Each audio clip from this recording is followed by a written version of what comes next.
Hello everyone, I hope you're well and welcome back to my channel. I've just finished Gigi by Colette, so I thought I would sit down and do a book review. I've been reading this with my patrons, and also this video is going to have loads of spoilers in it because it's a novella. I want to go into the plot a bit more, so you have been warned, there are going to be spoilers. So this is a novella that was originally published in 1944 in French. It is called Gigi and it's by the French author Colette. And it's about a 15-year-old girl called Gigi who lives with her mother and her grandmother, but her mother is a nightclub singer, so we don't see her at all. She's always working, and so her grandmother looks after her. And then she also has another aunt, and her aunt and grandmother have decided they're going to try and turn her into a lady. And Gigi's a bit wild, but she's fun-loving, she's really funny, she's quite boisterous, and they want to turn her into an elegant lady so they can marry her off. And they keep saying to her throughout the book, like, you're not very clever, you're not going to be able to do much, you just got to find a really good husband and we're going to turn you into a lady. But they're always like, oh, Gigi, she's absolutely useless,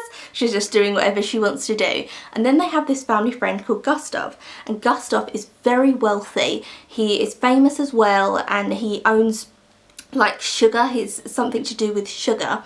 And he's been married before, and when the book starts he's heartbroken because his wife has run off with another man. All the papers have spoken about it because he's famous, and he's very down. And then he visits Gigi and her grandmother, and Gigi and her grandmother aren't as wealthy as he is, but he goes to their house because he likes the comfort of their home, because they've got a very homely family environment. He likes that, he's used to a very glamorous life, so because it's something out of his norm, that's why you really get the feeling he sees Gigi and her grandmother, and he brings them gifts and he likes Gigi. So Gigi is always very playful, she's playing with him, she's being very playful, they're playing games, and she lifts his spirits. And he's very depressed at the beginning, and she kind of brings life back into his life.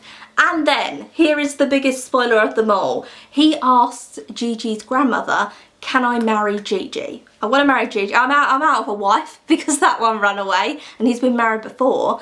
Can I marry Gigi?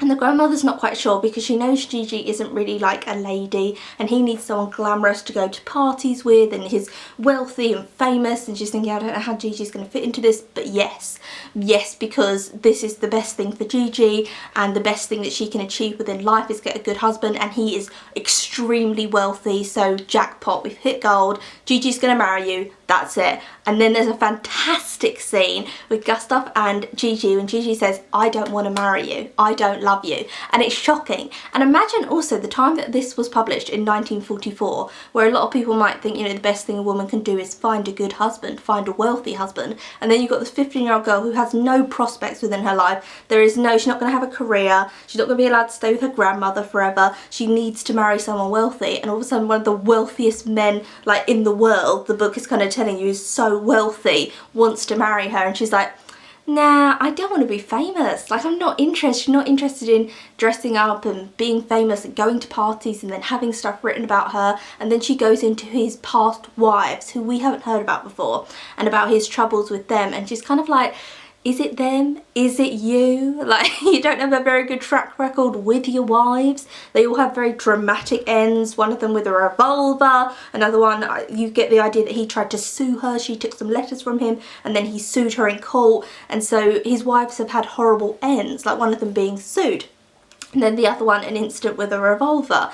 And so she's saying, I don't want that for my future. I don't want to marry you and then end up like your other two wives, dramatic, and then I have to find someone else to marry, and that's it. I'm not really interested in marrying you. And that scene is so well written. I loved this novella, let me say that. I thought this novella was great. I thought it was going in one direction when I felt uncomfortable because he's much older and she's 15, but then I had to keep saying, it was the 1940s was when this was published. So in the 1940s, you know, 15-year-old girl marrying a 30-year-old man wouldn't be a big deal. He's got money, he's going to look after her. Whereas now, it's illegal to get married before the age of 16, I believe, in the UK. So it's illegal, it's a bit repulsive. It was very repulsive, that idea. But I had to keep thinking it's published in the 1940s and putting my head back into there.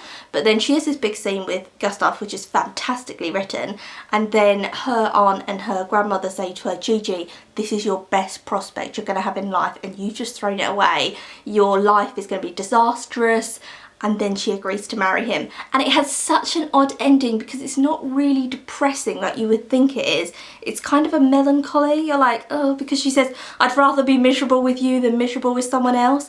And you kind of feel, yeah, she doesn't have any other prospects.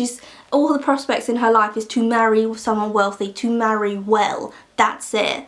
And so she's got this really rich man. She likes Gustav. She's not in love with him in any kind of way.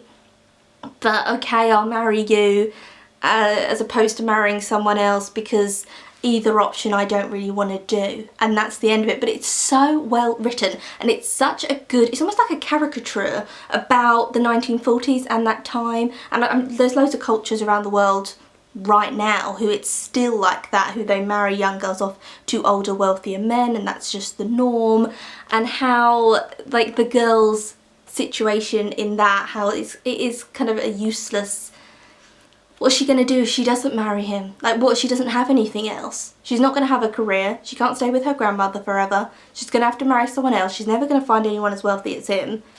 What's she gonna do? But love doesn't even come into it. The idea that you would marry someone because you love them. And he says he loves her, and she completely shoots him down. She's like, you don't love me. Like, look at the other fate of your other two wives. If you loved me, you wouldn't put me in the position that you've put them in. And that's what's gonna happen to me in the end, is I'm gonna marry you. You're gonna run off with someone else probably. I'm gonna then have to find another man to marry, and that's going to be my life. You know, it's not a fairy tale. They're not going to live together forever. He's not really in love with her. He's in lust with her. It's convenient because his last wife ran off with someone else. She's going to be written about in the tabloids, and that's it. It has so many different layers to it. And you do feel like Gigi, she matures, but she's forced to mature because she's very boisterous and funny at the beginning and very kind of bouncy character, and at the end she's crying and she's like, I'd rather be miserable with you than to anyone else.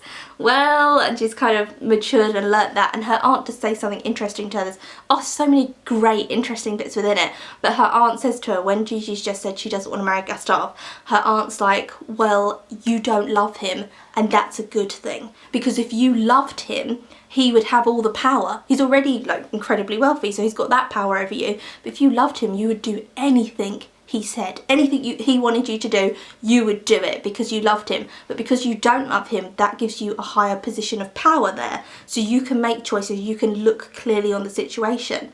And so it's just so odd to me, that whole thing, because I've never been, you know, trained to marry someone wealthy or anything like that. So it's such an odd idea, that power balance, that he has the power because he has the money, but then she doesn't love him, so she has a certain amount of logic and power in that relationship together. So you're kind of like, maybe it will work, because if she meets someone wealthy and she falls in love with him, it is absolutely dreadful to her.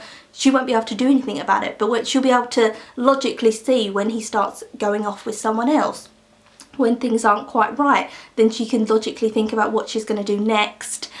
And it's melancholy. Like, that's the only way I can describe it. It's not, you don't leave the end like, yeah, she's gonna marry him, this is a love story, not at all. But then you don't leave it entirely depressed, because her aunt's just had that speech with her about, you do have power in this situation, but it's just a rubbish situation to be in. Like, that's your life, that's it. You can marry someone wealthy, that's it. They're gonna leave you. They've got a bad track record with women, but she likes him, they do get along, he's gentle with her.